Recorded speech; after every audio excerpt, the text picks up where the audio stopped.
Bueno, buenos días. Vamos a dar comienzo a este ciclo de exposiciones. La cita freudiana que nos convoca es, en el fondo, nadie cree en su propia muerte. Lo van a encontrar esta cita en el capítulo 2, en nuestra actitud hacia la muerte, en De Guerra y Muerte, temas de actualidad. Les voy a presentar a Ana Marquís. Ana es licenciada en Psicología, psicoanalista, miembro de Cesamende y de la Asociación Argentina de Salud Mental.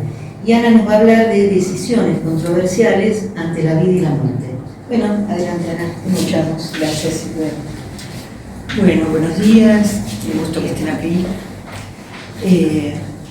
En este trabajo me propuse echar luz sobre una cuestión que vemos a diario quienes estamos trabajando en hospitales generales, los profesionales de la salud mental me refiero, con pacientes internados, sobre todo con aquellos con enfermedades que amenazan sus vidas. Me estoy refiriendo a la muerte y al tan debatido tema de a qué se denomina muerte digna. Anhelada por todos, pero muy debatida hoy. Debate sustentado en las contradicciones observables en la sociedad actual y en gran parte de las prácticas médicas actuales, que considero que necesitan seguir siendo revisadas y abiertas a la discusión. Intento despejar algunas de estas contradicciones, comenzando por la evolución histórica del modo de tratar al paciente muriente. Partiré de algunos criterios generales desde los cuales aún sigue operando la medicina tradicional, calificando como dignas a las muertes, dejando de lado todo aquello que queda fuera del encasillamiento científico, para ir mostrando cuál es el criterio que vamos proponiendo los profesionales de la salud mental, que somos consultados cada vez más en estos casos. Ahora voy a decirles algo sobre la evolución histórica de la muerte. Desde los clásicos estudios de Philippe Arié, un autor de un texto que se llama Historia de la muerte en Occidente, que se los recomiendo, sobre la representación social de la muerte y el morir en el devenir histórico de Occidente, aprendimos que hay un estilo medieval de morir, entre otros, que podríamos caracterizar para que nos sirva de fondo a un intento de imaginarnos cómo sería un estilo actual de morir. Muerte domesticada, le llamaría, a la muerte del hombre del medioevo, y no se refiere a la de los que viven en tal edad histórica, sino a un estilo con el que aún hoy la gente quiere morir. Se esperaba de él que su muerte fuera una ceremonia pública, organizada por el propio agonizante, que incluyera despedidas y sus últimas voluntades, que diera y recibiera perdones y estuviera acompañado por su familia en el tramo final, que no se ocultara la inminencia de la muerte ni la expresión de vivencias de dolor. La muerte que horrorizaba al hombre medieval era la muerte súbita, la que impedía un periodo previo de preparación para el muriente y los que asisten al proceso. Rezaba por ser librado de ella, y no importaba el sufrimiento físico si éste permitía recobrar la salud espiritual para alcanzar la gloria. ¿Qué significa la muerte digna para el hombre posmoderno? Es el estilo de muerte que llaman algunos interdicta, ocultada, escamoteada. La familia engaña al moribundo y se minimizan los pronósticos de su enfermedad, lo que genera cierta incomodidad y vergüenza con tanta tecnología. El dolor debe manifestarse lo menos posible, para ello están los fármacos, se reprueban las manifestaciones de duelo, los lutos van desapareciendo a medida que se pone la esperanza en que el progreso de la ciencia cure a la especie de todo mal. El hospital será el lugar previsto para la muerte, y la muerte será considerada un fracaso para la medicina, la ciencia y la tecnología. Poco importa la voluntad del moribundo, sus médicos deciden por él para que no sufra. En estas circunstancias, cabría preguntarnos, ¿rezaríamos hoy para que Dios o el destino nos libren de una muerte súbita? Lo hagamos o no, igualmente hoy en día, el 70% de los casos, por lo menos en las sociedades desarrolladas, En el 70% de los casos la muerte natural ya no existe. El concepto de muerte digna solo tiene sentido en el contexto de una muerte intervenida, la que ocurre cuando se desconecta algún aparato, cuando se suspende algún acto médico o se profundiza la sedación terminal a punto de que el paciente ya no despierta. O sea, que la muerte sobreviene al final de un proceso, y es ese proceso, y no el efímero instante de la muerte, el que cuenta para calificarla. Es entonces cuando, según sea lo que se hace, quién lo haga, quienes estén o no presentes, cómo y dónde se haga, qué se diga y qué no, cómo se tengan en cuenta las particularidades culturales y subjetivas singulares de cada paciente, se plantea la discusión sobre el respeto por la dignidad del muriente. Escucharán que esto lo digo desde el punto de vista psicoanalítico, cuando estoy siempre subrayando la singularidad y el uno por uno, ¿no es cierto? Hablemos ahora de algunos debates sobre el final de la vida. Se han publicado varios esquemas enumerando las características que debiera tener un proceso de muerte intervenida, como la vienen llamando, para ser considerada digna, o lo que es denominado buena muerte, entre las que se insiste en el alivio de todo sufrimiento evitable para pacientes, familiares y cuidadores, suspensión de medidas invasivas y fútiles, útiles o inútiles, veracidad, asistencia psicológica y espiritual, facilitación del acceso a sus familiares, preferentemente que la internación, que la estadía sea en su casa. Sin embargo, parece difícil lograr delinear categorías universales de una muerte digna para cualquiera hoy. Y ya que estas categorías son creadas desde afuera de la situación particular. Una muerte digna, según el criterio paliativista que comparto, sería aquella que se produce sin sufrimiento insoportable, para cada uno, por supuesto, conservando la capacidad para transmitir los afectos en los últimos momentos, ofreciendo al paciente la posibilidad de tomar decisiones respecto al propio cuerpo y a la propia vida, y respetando las convicciones y valores que han guiado la existencia del paciente. Y la función de los familiares y de los profesionales de la salud debería ser facilitarle las condiciones para tal elección de cómo morir, con su estilo personal. Sin embargo, la buena muerte sigue siendo más una aspiración que una práctica médica institucional estándar para todos los pacientes. Y digo esto porque en gran cantidad de casos, dentro de los que son asistidos desde el modelo clásico de la medicina, no se alcanza un control satisfactorio del dolor y otros síntomas antes de morir, y hay resistencia a respetar el derecho a conocer la verdad y tomar las decisiones de los últimos tiempos, y aún cuesta aceptar que un paciente muriente tiene poco que hacer internado, y menos en unidades de terapia intensiva, invadido por tubos y tecnología perturbadora, innecesaria, desnudo y aislado de sus familiares, con médicos sin suficiente preparación pregrado para el cuidado de pacientes terminales y que a veces lo viven como un fracaso personal. Esto es parte del trabajo que hacemos los paliativistas también, con los médicos tratantes. Frecuentemente nos encontramos con profesionales que siguen sosteniendo una actitud paternalista, alentada por la moral social y la familia del paciente, con el fin de hacer, entre comillas, todo lo posible.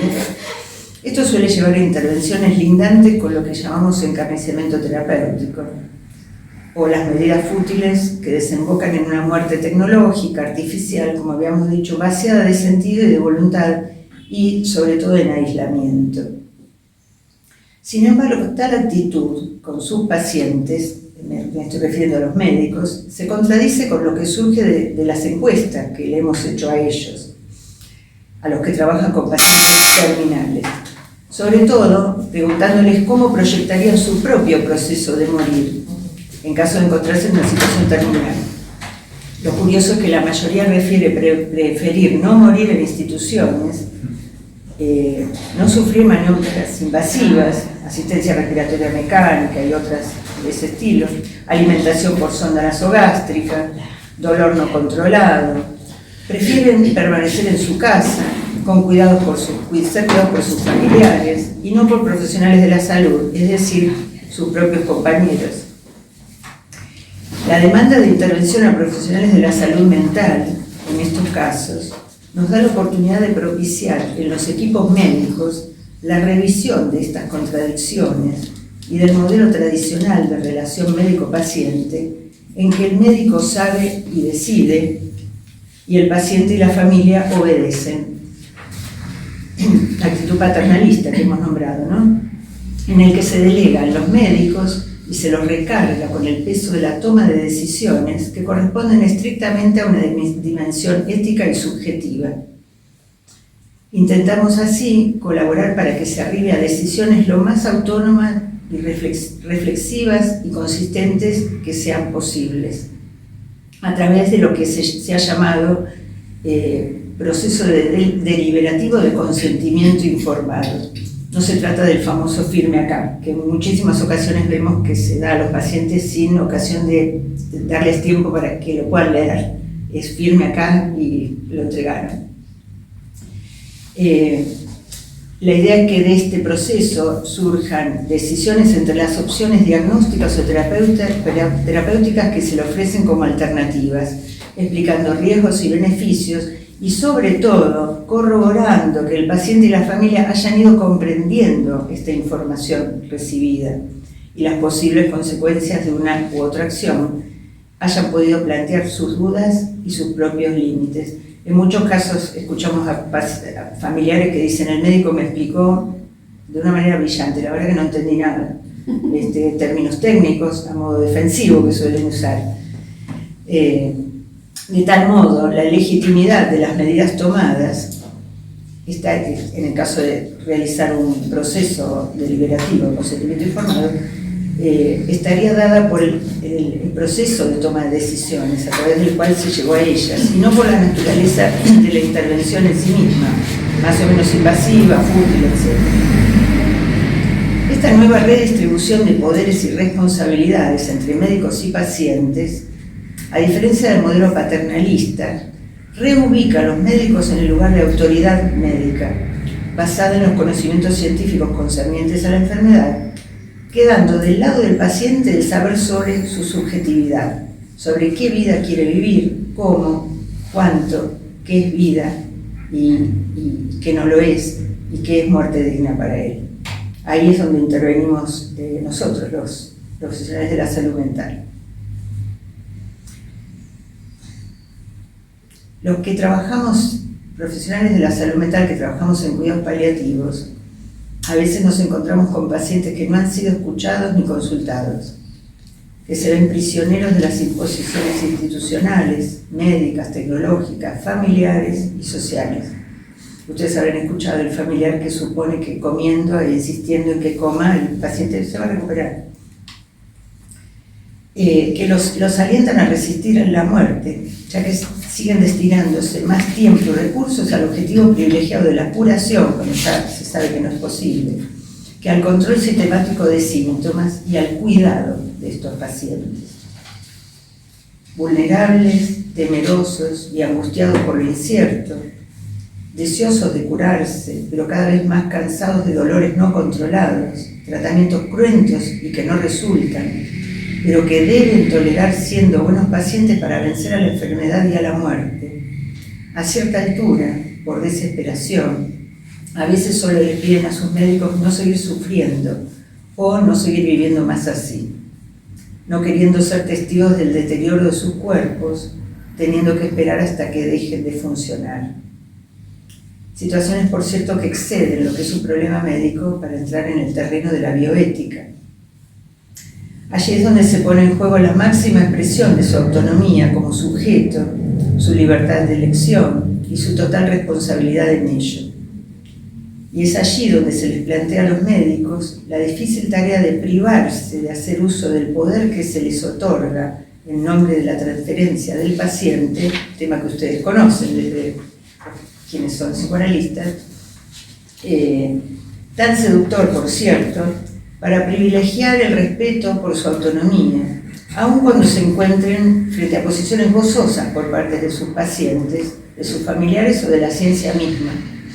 Por ejemplo, cuando piden más estudios, más operaciones, con esa ilusión de que algo les va a curar, o al revés, piden menos uso de morfina, tolerando dolor que el médico, nosotros mismos pensaríamos que no sería necesario.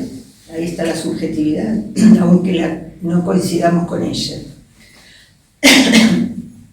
Quizás algunas de las contradicciones que encontramos entre el discurso médico y su accionar puedan originarse en que los profesionales no cuentan con una legislación que los proteja de eventuales juicios de mala praxis, tanto por no haber hecho todo lo posible, cayendo en el síndrome judicial de ensañamiento como modo defensivo. Así lo describe el abogado doctor Ignacio Maglio. Él dice que se lleva a cabo una medicina defensiva, que nadie me reproche que no hice todo lo posible. Entonces hay a veces excesos. Como por contemplar la legítima elección de algunos pacientes de dar fin a sus vidas o sus luchas por la vida. La persona que ya no percibe su vida como digna también podría llegar a la decisión de no continuar con tratamientos o maniobras médicas como resultado de una reflexión con plena competencia subjetiva, sin trastornos cognitivos que le impidan comprender las consecuencias de su acto o tomar decisiones con capacidad jurídica. Ahora vamos a ver esto después de leerles mi trabajo con un caso con el que quiero ilustrar lo que estoy diciendo. Este es un tema que debería debatirse también, en tanto es necesario contemplar en el ser humano distintas formas válidas y legítimas de afrontar el sufrimiento. Para ello deberíamos darle opciones. La intratabilidad de los síntomas tiene mucho que ver con la calidad de los cuidados paliativos que se ofrezcan al paciente, ya que esta es un área de trabajo interdisciplinario que requiere particular formación, pericia técnica específica y además, no lo duden, disposición personal. Habrá que distinguir cuidadosamente en cada caso la pertinencia y la intencionalidad del acto médico al recurrir a una sedación profunda, que en ese caso suele ser reducir la conciencia de la agonía, no el famoso matarlo, ¿no? Sedación profunda o lo que se llama sedación terminal, luego de lo cual el paciente no sufre más pero ya no vuelve a poder retirarse de esa medicación que lo dejó dormido. Recurrir a la sedación terminal que podría llevarlo a la muerte y diferenciarla de aquella que concierne a la eutanasia y al suicidio asistido, que el paciente también podría llegar a pedir. Gran parte del paliativismo no acepta la eutanasia y el suicidio asistido por creer las opciones innecesarias cuando hay un buen control de síntomas.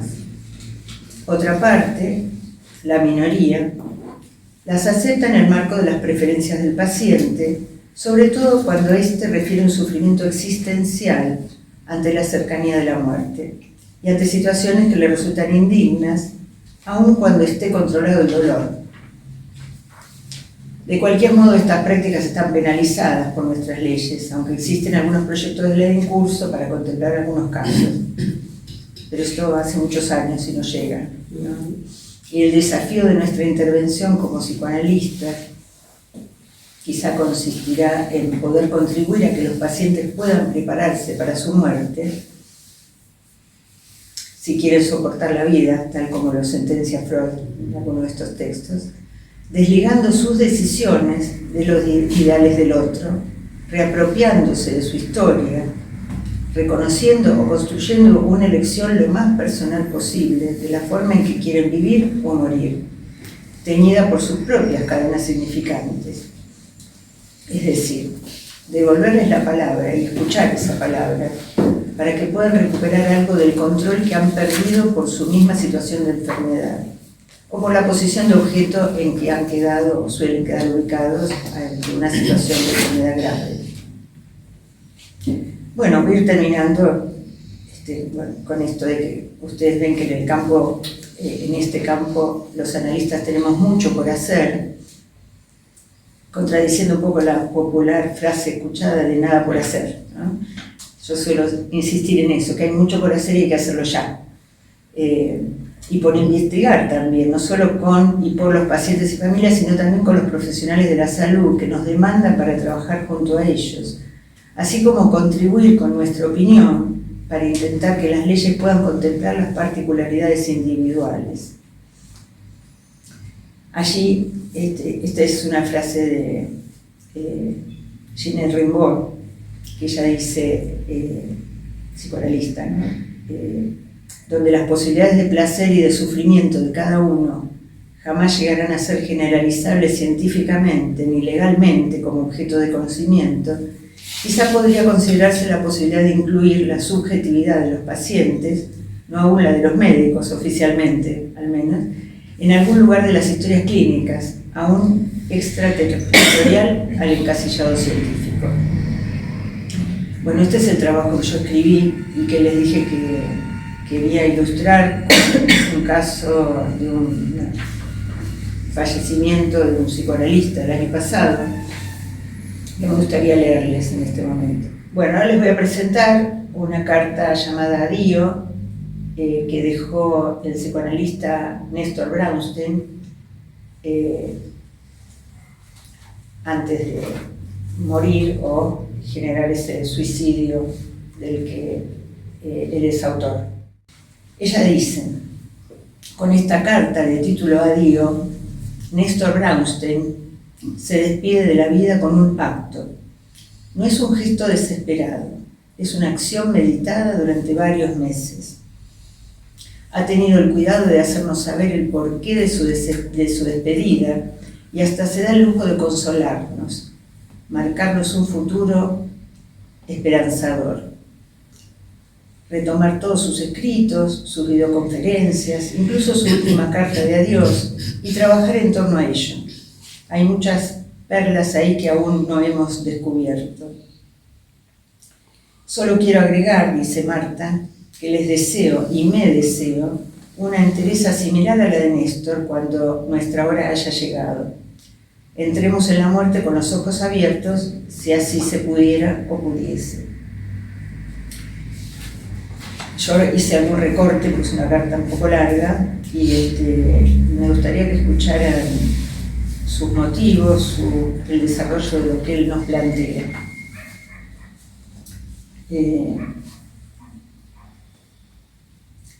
Él dice, ¿cómo decir adiós a una vida que se acaba? Sé que lo habitual, lo regular, lo normal, es esperar la muerte que debe ocurrir como consecuencia de una enfermedad o un accidente en un proceso de duración variable. Entiendo que se considera extraño, patológico incluso, que un ser humano se suicide en un momento determinado con plena conciencia de las razones y circunstancias de su acción.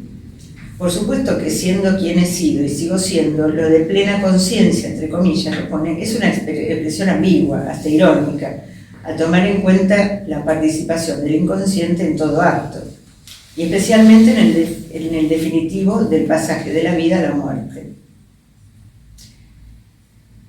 En mi caso, dejo la vida bajo protesta, pues la amo. Puedo decir que no soy yo quien se aparta de la vida, sino que es la vida la que pérfida. Yo busqué en el diccionario qué era pérfida, lo que es desleal, infiel, falso, traidor. Se aparta es ella la que se aparta obcecadamente, se aparta de mí. Vivo la situación con tranquilidad, sin angustia, sin sensación de cansancio o tedio. Comprendo la progresiva e irreversible declinación de mis capacidades vitales. Consulté la opinión de muchos especialistas y me sometí sin objeciones a todo tipo de pruebas para objetivar el estado de mi organismo. La acumulación de diagnósticos sobre mi condición cardiovascular, respiratoria, renal, locomotriz, neurológica, dérmica, etc., era aplastante. Encontré en mis médicos una respuesta reiterada, encaminada a darme ánimos. Sí, sus órganos están mal, pero no tiene que olvidar que, dada su edad, con más de 80 años, puede seguir viviendo, aunque no haya medios para mejorar lo que está fallando, le decían sus médicos. Sigo al pie de la letra, fielmente, las prescripciones que he recibido, Mis médicos son muchos, todos excelentes, coordinados por una internista, doctora María del Pilar Brito, de quien me despido agradeciendo su amistosa atención. No puedo sino aceptar los veredictos, pone un guión, veredictos, ¿no?, de la ciencia. Reconozco que en muchos aspectos mi condición es, por ahora, privilegiada. No tengo dolores ni procesos progresivos que preanuncien una fecha aproximada del momento de mi muerte. Es verdad que este cuerpo y esta mente, permítaseme el dualismo, que estuvieron a mi servicio durante estas décadas, me piden ahora que invirtamos la relación. Soy yo quien debe ocuparse de ellos. Todos mis amigos se despiden de mí con la frase «cuídate», porque saben que la precariedad de la vida a esta edad, y aún más cuando conocen mis males.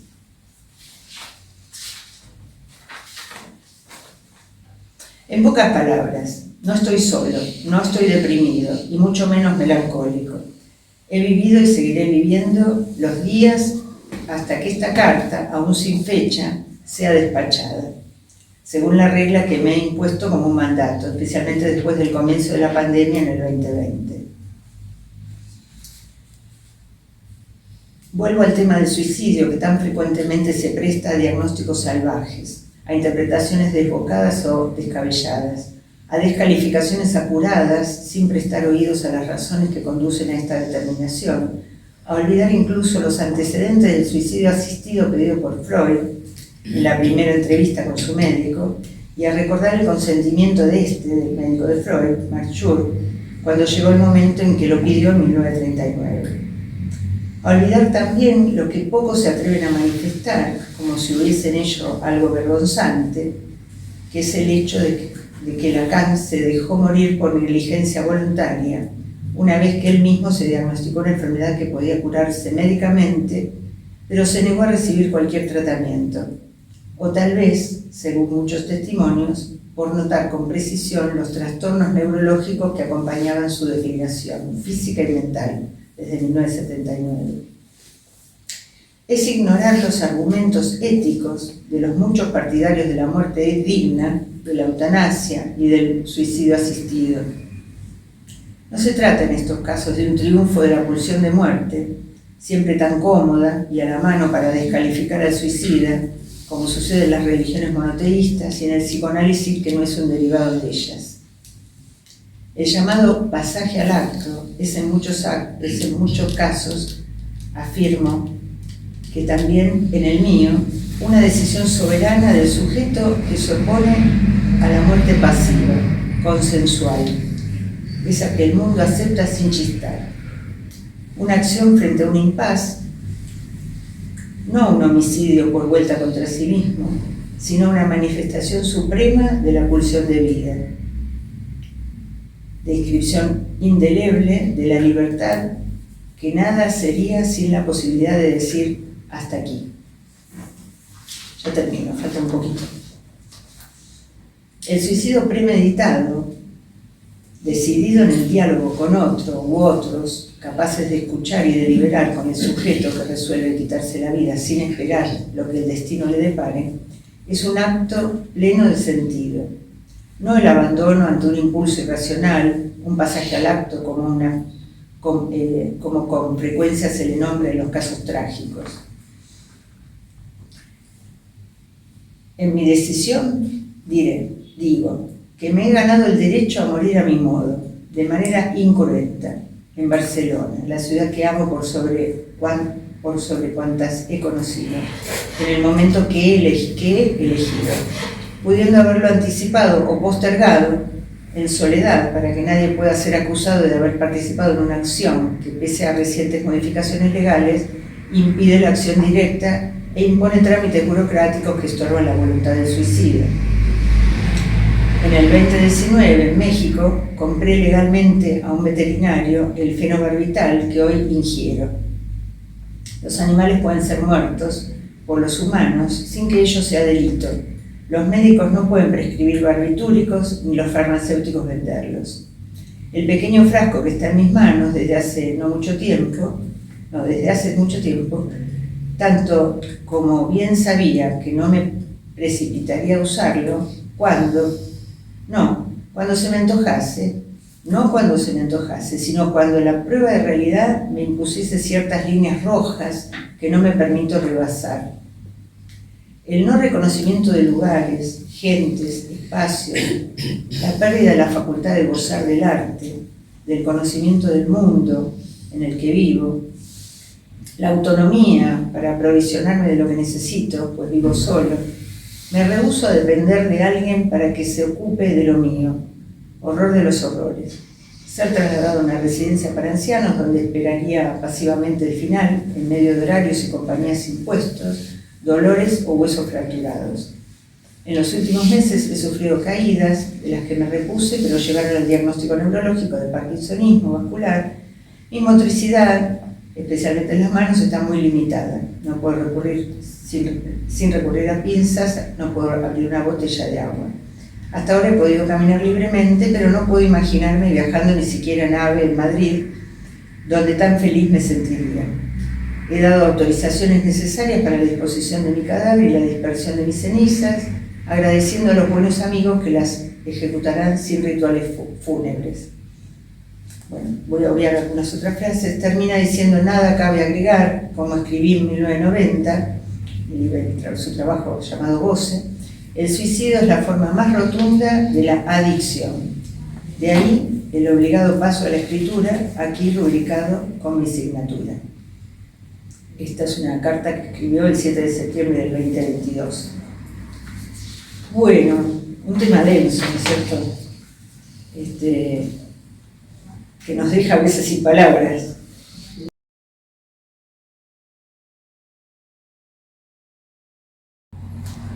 Bueno, le voy a presentar a Silvia Char. Silvia es licenciada en Psicología, psicoanalista, con especialidad en psico-oncología, ex docente en UBA y en instituciones de formación de posgrado, presidente del capítulo de psico-oncología y psicoanálisis de la Asociación Argentina de Salud Mental. Y Silvia nos va a hablar de la muerte, destino o contingencia. Te vuelvo a agradecer nuevamente tu participación en este ciclo, que hayas aceptado nuestra invitación. Así que bueno, te escuchamos. Bueno, buenos días. Primero, yo agradezco la invitación a través de Ana Marquís y a Silvia Justo. Y bueno, es un gusto estar con todos ustedes. El tema del cual voy a hablar es el tema de la muerte dentro del marco del psicoanálisis, ¿sí? Entonces, quiero empezar leyéndoles una cita de una entrevista que le realizaron a Freud en el año 1926, pero que se dio a conocer no hace demasiado tiempo. Y lo dejo después pendiente para retomar después de hablar de algunos otros temas, ¿sí? La entrevista llevaba por título El valor de la vida. Y en un párrafo Freud dice lo siguiente: es posible que la muerte en sí no sea una necesidad biológica. Tal vez morimos porque deseamos morir.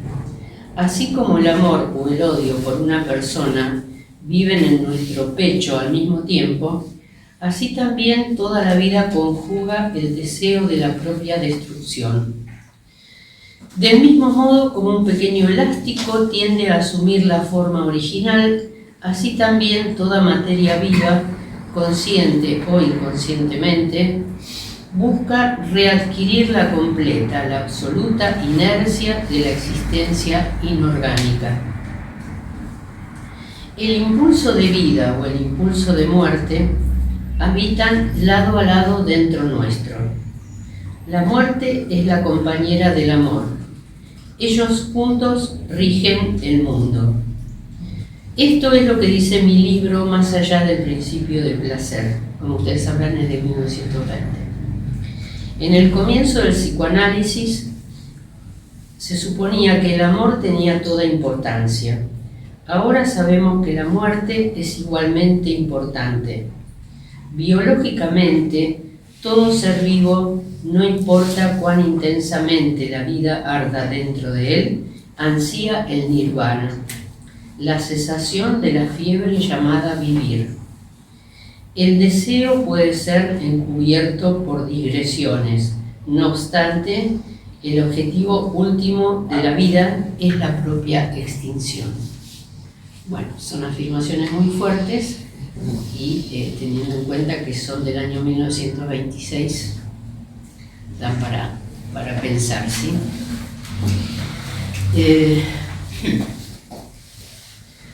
Ya en el 1915, en el contexto de la Primera Guerra Mundial, Freud se pregunta ¿qué es la muerte?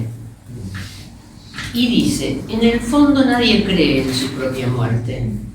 En el inconsciente de cada uno de nosotros está convencido de su inmortalidad. Como ustedes saben, Freud afirma que no hay representación psíquica de la muerte, con lo cual todo lo que el hombre puede hablar sobre la muerte son imaginerías, pero nunca sustentadas en algo de una representación real.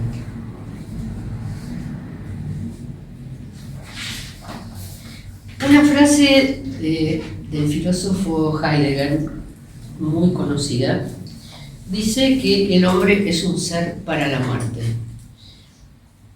En el ámbito popular se sabe, porque es algo dicho permanentemente, que el fin último nuestro es morir, el fin de la vida es la muerte.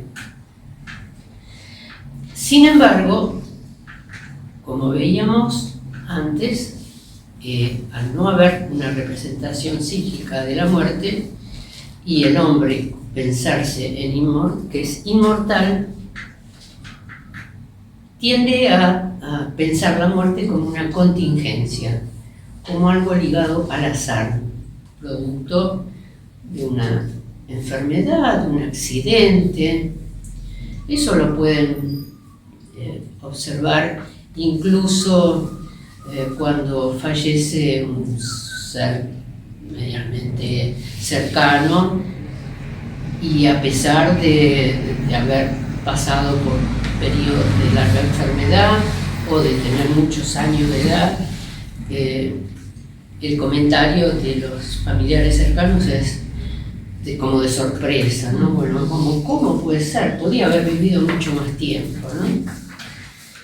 Y en donde se observa claramente esta dificultad en aceptar la muerte es en los procesos de duelo, ¿no? Donde a veces llevan mucho tiempo de elaboración y otras veces no se pueden elaborar nunca, y entonces se producen los estados melancólicos. Bien, entonces ya tenemos, en base al título, la muerte como destino, ¿no? Destino del hombre, y la muerte como contingencia. El tema de la contingencia, yo espero tener un ratito de tiempo al final para hablar sobre lo que es el tema de la contingencia en la clínica psicoanalítica, porque es un tema muy rico y muy específico dentro de la teoría lacaniana, ¿sí? Entonces trataré de ajustarme un poquito al tiempo para dejar un poco de espacio para hablar de eso.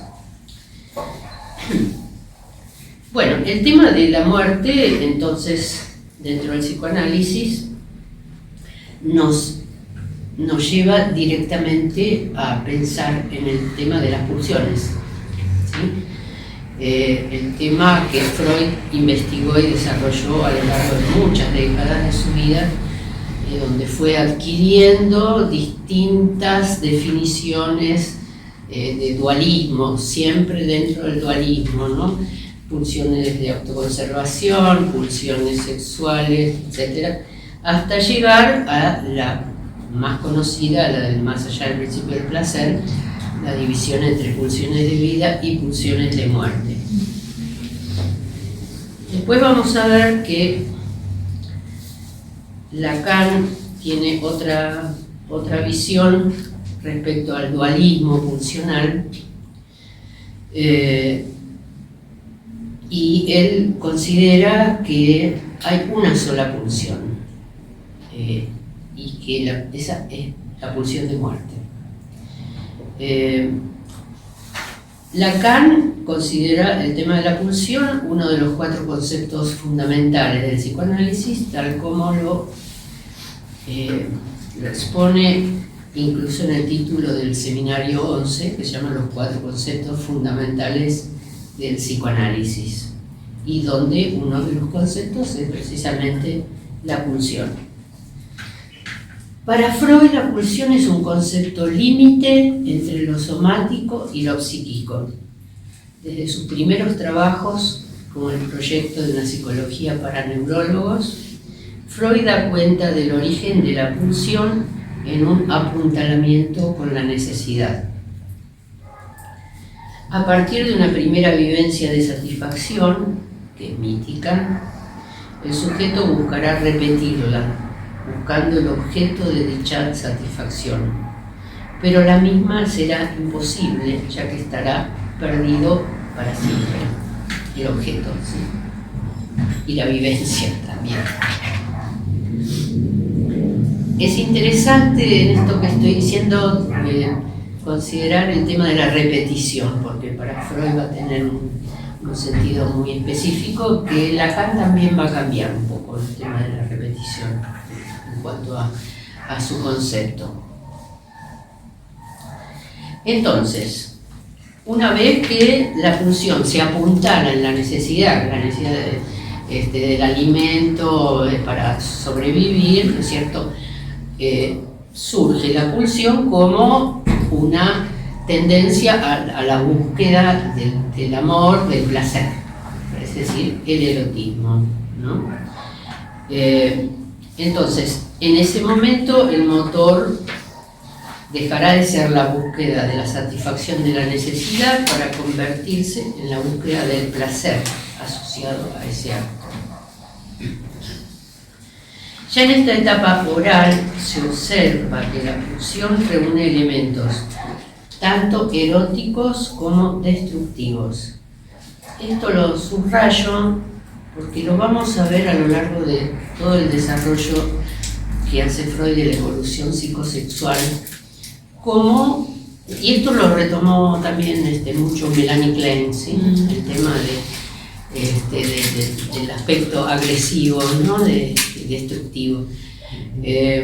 Porque acá ya se ve cómo dentro de la pulsión funcionan ambos aspectos, ¿no? El tema del erotismo o el placer y el tema de la destrucción. Pulsión de vida, pulsión de muerte. Algunas definiciones. Bueno, como les decía, primero para Lacan hay una sola pulsión y es la pulsión de muerte, y el goce, otro tema complicado si lo saben, así como el tema de la pulsión, que también es un tema bastante intrincado, ¿no? El goce para Lacan, hasta acá, es la satisfacción de la pulsión, de esa pulsión, de la pulsión de muerte. Pero bueno, no voy a entrar en el tema del goce porque es muy complejo y además sabemos que hay varios goces y varias definiciones y bueno, por ahora lo dejamos relacionado con el tema de la pulsión de muerte. Algunas definiciones les doy. Pulsión para Lacan, como les decía, es uno de los 4 conceptos fundamentales del psicoanálisis. Él en ese seminario la define como un montaje. La pulsión es un montaje que tiene una fuente, una energía, una dirección y un objeto que es contingente. El fin es la satisfacción equivalente a un retorno a una homeostasis en el aparato psíquico por medio de hacer cesar la tensión. Libido es la energía sexual, pero también está presente en la pulsión de muerte.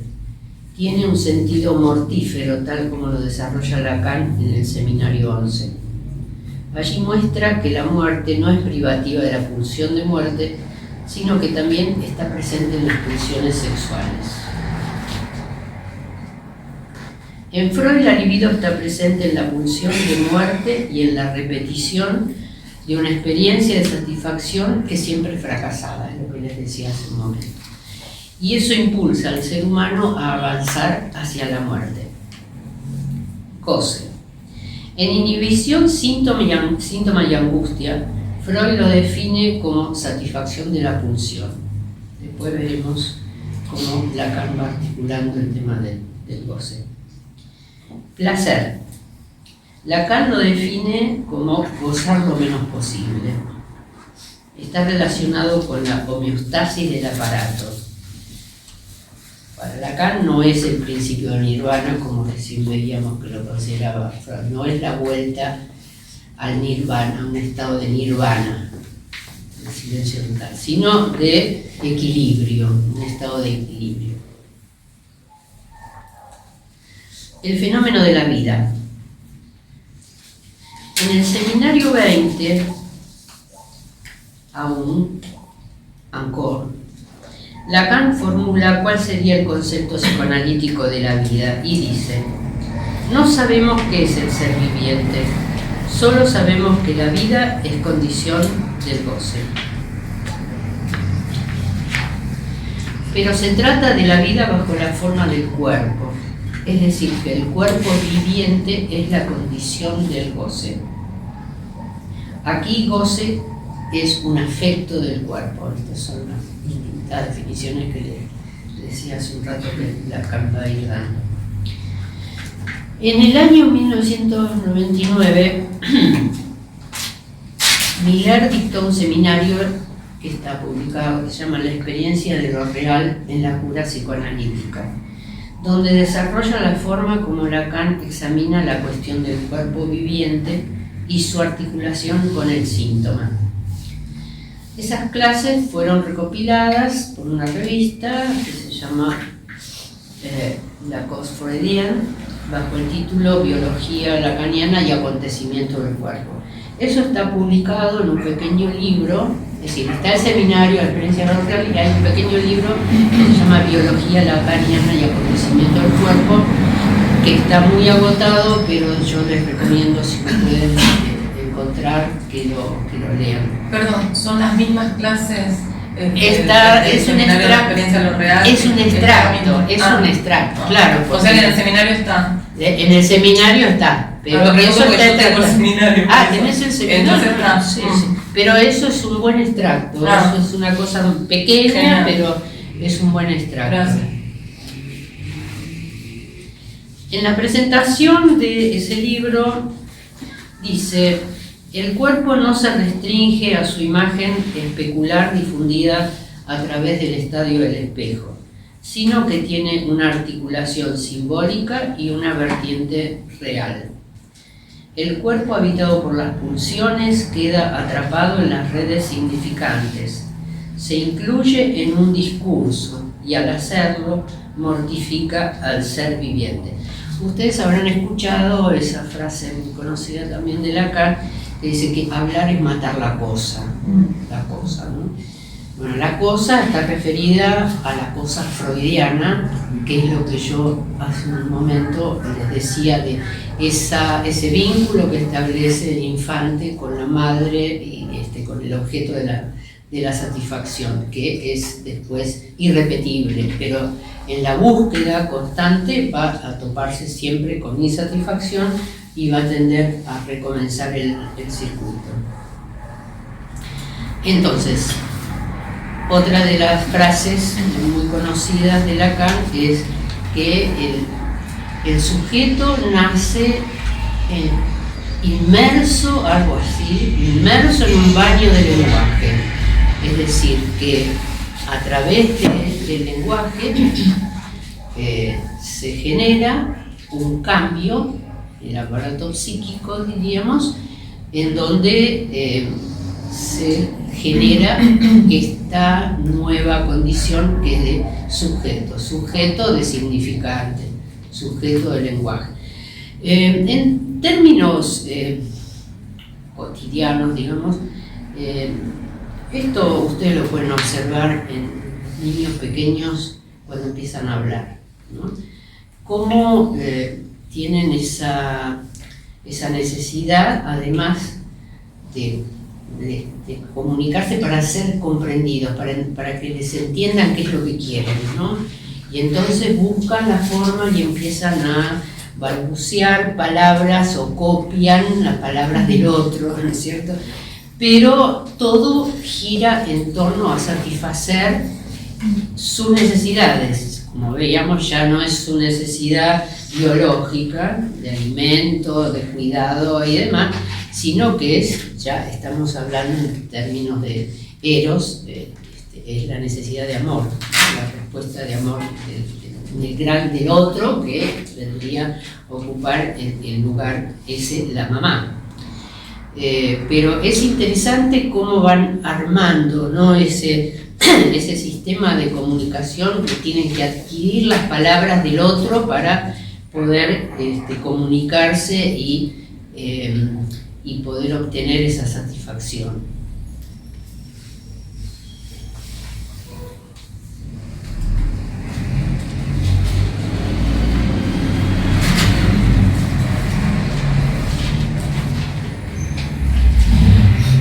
El cuerpo del ser hablante es un cuerpo fragmentado y el modelo imaginario, que surge a partir del estadio del espejo, que bueno, Lacan se apoya en Introducción al Narcisismo, ¿no es cierto?, para hablar de cómo se constituye el yo a través de la imagen del espejo que el niño, a partir de una determinada época de su vida, unos meses, descubre que le produce algo de alegría, ¿no es cierto?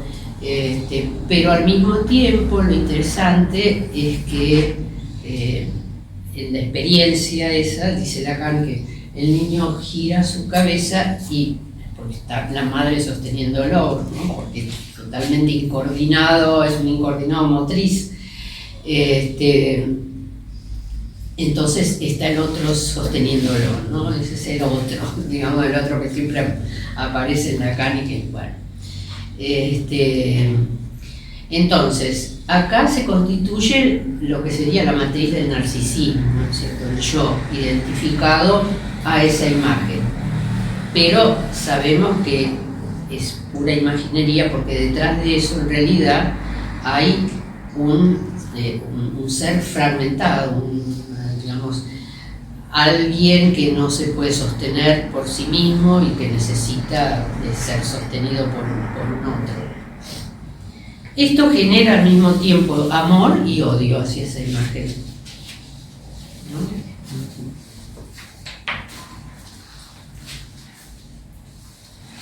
Dice Miller en este trabajo: la biología freudiana no es precisamente una biología en el sentido de una ciencia de la vida, y la muerte de la que se trata en la pulsión de muerte no es la biológica. Tal como lo dice Lacan en el Seminario 2, no es el simple retorno del cuerpo viviente a lo inanimado, sino que es una muerte que está más allá de la vida y que se abre al ser hablante a través del lenguaje. Esto se materializa en la sepultura, porque la especie humana es la única en la que el cuerpo muerto conserva su valor. Esto es una propiedad que le da el significante de sobrevivir a la muerte, lo que sería la muerte biológica. En Más allá del principio del placer, Freud imputa la compulsión de repetición a la tendencia del organismo viviente a volver a lo inorgánico. Es lo que les decía hace un momento. El estado inanimado primario es sin tensión, la vida aparece como una perturbación posterior. Lacan le da un sentido completamente distinto a la conexión entre la repetición y la muerte. No la ve como un fenómeno vital del organismo, la considera un factor de inadaptación respecto a las exigencias de la vida al bienestar del cuerpo. es una exigencia disarmónica en relación al ser viviente. No corresponde a un registro biológico y solo es pensable en el orden del lenguaje. En Más allá del principio del placer, Freud enmarca el lugar del superyo como principio de la repetición antivital. Según Lacan, el superyo es una exigencia de goce. Muerte biológica y muerte simbólica. La muerte simbólica, a la que Lacan llama la segunda muerte, es la muerte anticipada, no es la muerte biológica. La muerte simbólica está concebida a partir de la función significante. Es por un lado la negación de la vida biológica, pero también es afirmación de la vida más allá de la biológica. Por ejemplo, cuando aspira a dejar un mensaje a través del suicidio. Yo tomo el caso de Primo Levi, que fue un sobreviviente de la Shoah y que fue un escritor muy prolífico y terminó suicidándose. Y su suicidio quedó enmarcado como transmitir un mensaje de lo que fue la Shoah, ¿no es cierto? De cómo era el trato eso en los libros de él es terrible leerlo, pero cómo fue el trato a los prisioneros, ¿no? No siempre es así, digamos, hay distintas causas del suicidio. Creo que antes vieron los de Brauste, ¿no es cierto? Es más, también ustedes deben saber que de alguna manera Freud apeló a la eutanasia, ¿no?, en sus últimos momentos de vida, luego de atravesar sufrimientos terribles, y él había hecho un pacto con el que era su médico, de que en esos momentos lo ayudara a morir. Es el tema digamos, acá entramos en el tema del cáncer también, ¿no? Pero el tema del cáncer de Freud, no sé si ustedes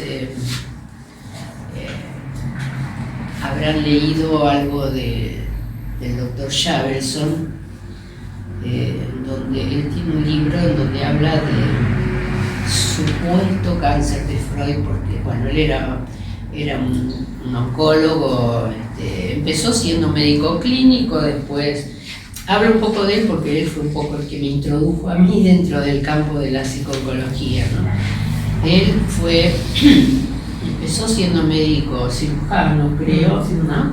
Y después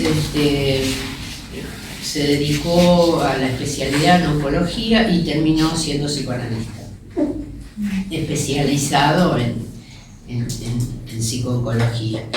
Y él tiene un libro que se llama El cáncer de Freud, en donde él cuestiona el diagnóstico que se le hizo a Freud. Dice que fue erróneo el diagnóstico de cáncer en Freud y que debió ser tratado de otra manera, y tal vez eso le hubiera evitado esos sufrimientos terribles que tuvo que pasar cuando le colocaron una prótesis maxilar.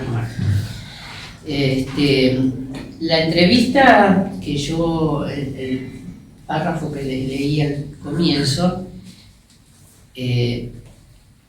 está, digamos, tomada en medio de ese periodo de grandes sufrimientos de Freud por no poder articular bien palabras. Verdad y saber.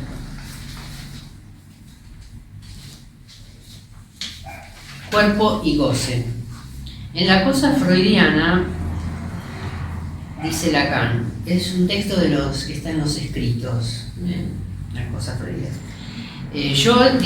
Dice Lacan, yo la verdad hablo, eso es lo que diría Freud, digamos.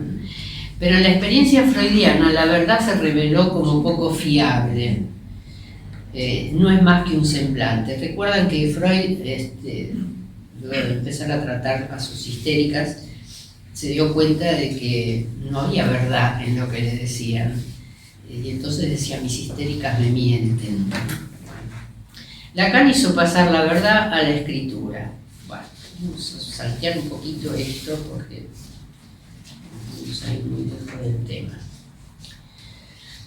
Los cuerpos de la especie humana están enfermos por la verdad, por ejemplo, en la histeria. El cuerpo rechaza las imposiciones del significante amo.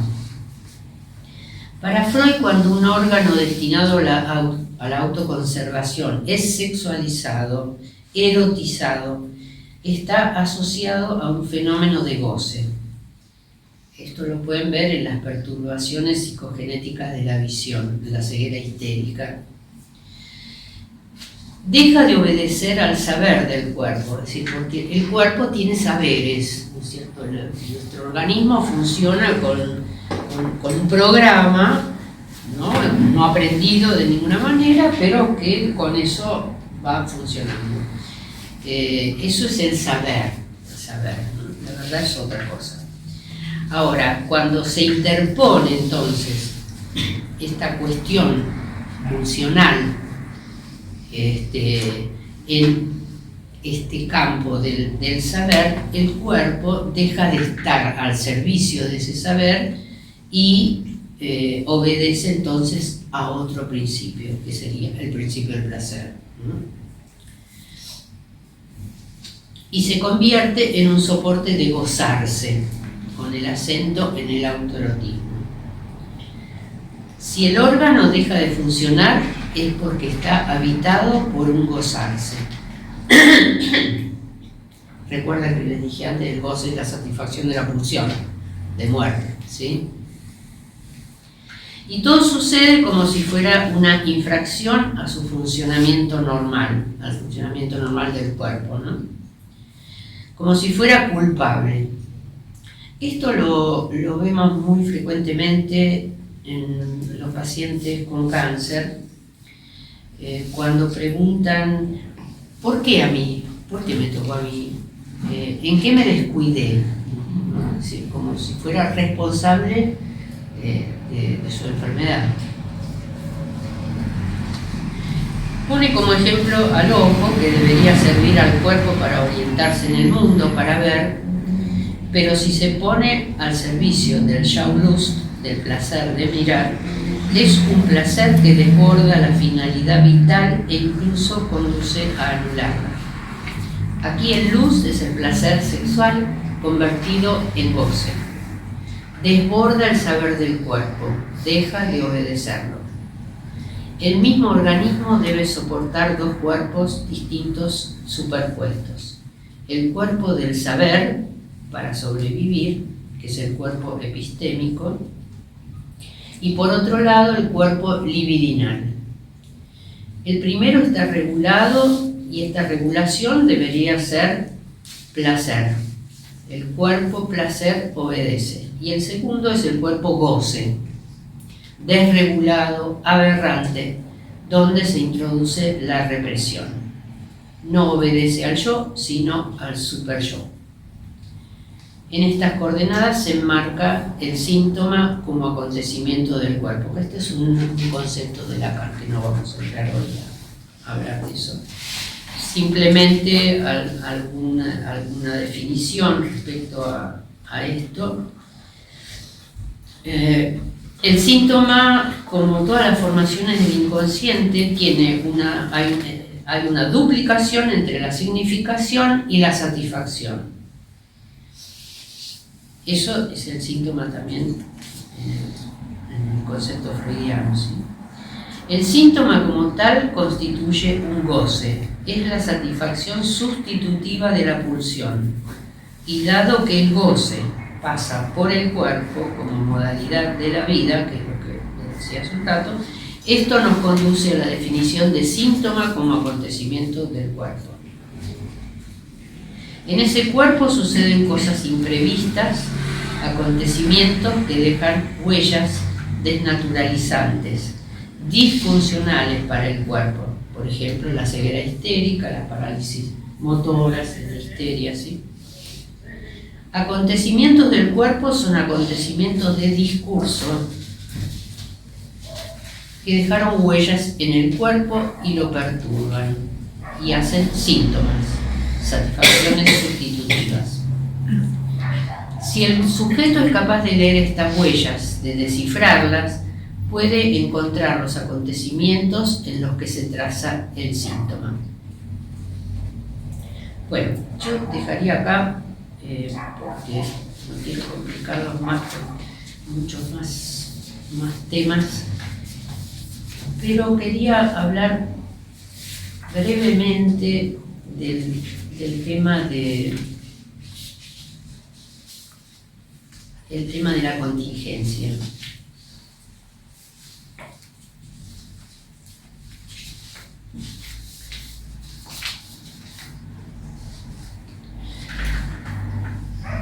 En el psicoanálisis el tema de la contingencia resulta de suma importancia. Antes veíamos que en tanto no hay representación psíquica de la muerte, el hombre se vuelca a creer en la muerte como contingencia. La contingencia es el azar. Pero ¿cómo funciona esto para el sujeto?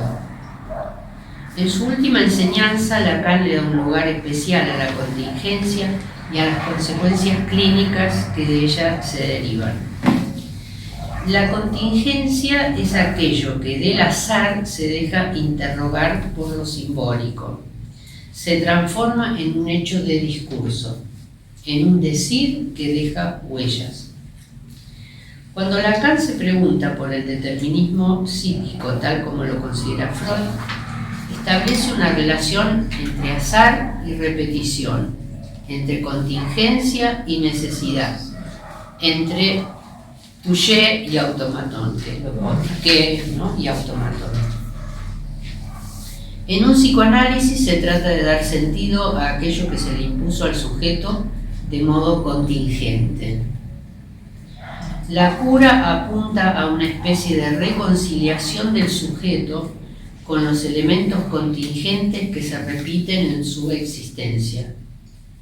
La regla fundamental abre un camino para el encuentro azaroso, a partir del cual algo podrá escribirse respecto a lo que vale para un sujeto como singularidad.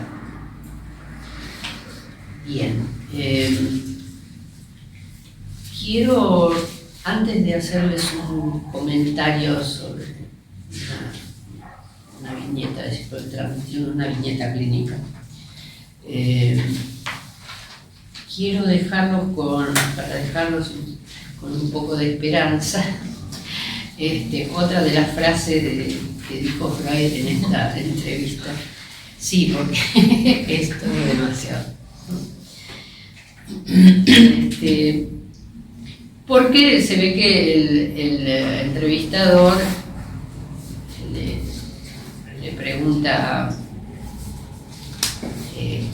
cómo podemos ver el no progreso de la civilización, está, digamos, manejado, dominado, controlado por esa pulsión destructiva, esa pulsión de muerte, que es lo que vemos todos los días, cada vez más, ¿no es cierto?, los hechos de violencia que nos toca vivir. Y bueno, ¿qué esperanza puede dar el psicoanálisis frente a todo eso? Entonces Freud dice lo siguiente: el psicoanálisis vuelve a la vida más simple. Adquirimos una nueva síntesis después del análisis.